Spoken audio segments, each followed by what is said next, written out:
Hi hello welcome back to our channel. ఈరోజు మన ఛానల్లో రాగి పిండి లడ్డు చూసేయండి. పిల్లలకి చాలా బలం కదా రాగి పిండి యూజ్ చేస్తూ చేయడము. అలాగే చాలా సింపుల్ వేలో ఉంటుందన్నమాట ఈ రెసిపీ కూడా.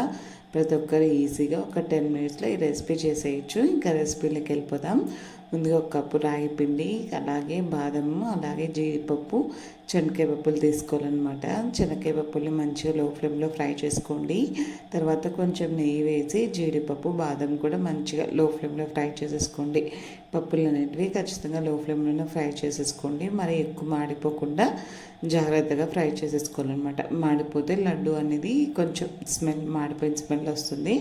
అలాగే అదే నెయ్యిలో కొంచెం రాగి పిండి మనం తీసుకున్నాం కదా రాగి పిండి, అది కూడా వేసేసి ఫ్రై చేసేయండి. రాగి పిండి వేసిన తర్వాత కలుపుతూ ఉండాలి. రాగి లేకపోతే పిండి మాడిపోతుంది అనమాట. అందుకని రాగి పిండి కలుపుతూ ఉండండి.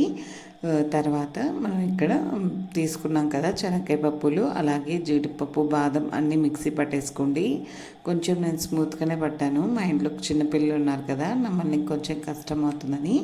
లేకపోతే మీరు కొంచెం బరక పట్టేసేసుకొని ఆ రాగి పిండిలో అన్నీ మిక్స్ చేసేసుకోండి.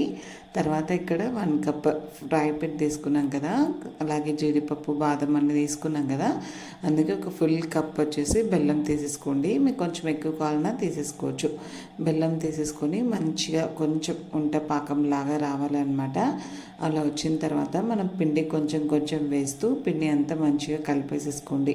ఇక్కడ మీకు షేప్స్ కావాలంటే ప్లేట్కి ముందుగా ఆయిల్, నూనె కానీ గీ కానీ వేసేసి మంచిగా రాసేసుకొని షేప్స్లా కట్ చేసుకోవచ్చు. లేకపోతే ఇలా కావాలంటే కొంచెం వేడిగా ఉన్నప్పుడు మన చేతికి కొంచెం నెయ్యి అప్లై చేసుకొని ఉండలు చుట్టుకోవచ్చు. అంతే, హెల్దీ రాగి పిండి లడ్డు రెడీ.